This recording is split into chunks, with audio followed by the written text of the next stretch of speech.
I'm here with my good friend Marie Smysor Watson, who just published a brand new book, The Things I Used to Do. Now, I host a writer's retreat, and I was witness to the creation of this book over a couple of years and got to hear a number of the chapters in formation, and I really love this book. And so I'm really fortunate today, and I hope you feel fortunate as well, to have Marie as my guest to talk a little bit about her book. Please tell us in just a couple of sentences, what is this book about? Well, thanks for having me here, Fox. To begin with, I had described this at the writer's retreat, you might remember, as a Midwestern Gothic. I love that term, yeah. Midwestern Gothic. I had always felt like the South got too much credit for the Gothic novel. If Faulkner was born in the Midwest, that's right, he would be Marie Smysor Watson. Well, thank you.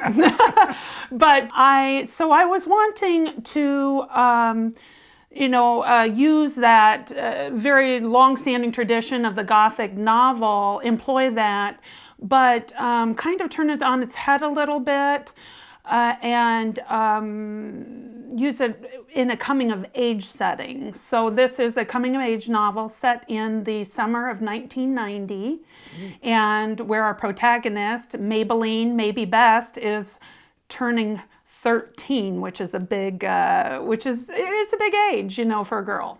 Well, I love the characters that you have created, and the setting is clearly kind of western rural Illinois, central Illinois, where we both live. Yeah. And I know it's entirely a work of fiction, but your life here is clearly infused in the choice of the setting and some of the descriptions of the characters. How has this inspired you? Well, how has it shaped the story? I will be honest, maybe make several references to where she lives, and she calls it Spoon River County. Yeah. So I grew up about 2 miles away from the Spoon River in rural Fulton County, Illinois, and that really served as my setting for this novel. Writers are always taught to begin with to write what you know. And I grew up about 2 miles outside of a tiny town of 350 people.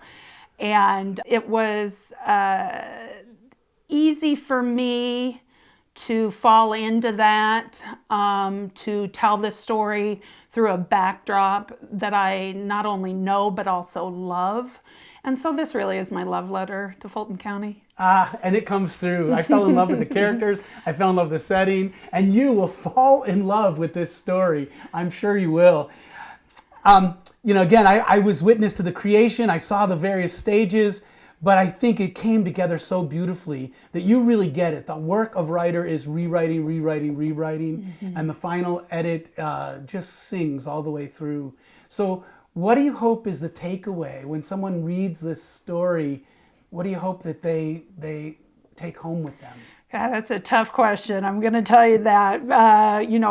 Writers aren't as good about talking about their own stories as they are, in formulating them on paper. But I will say that I feel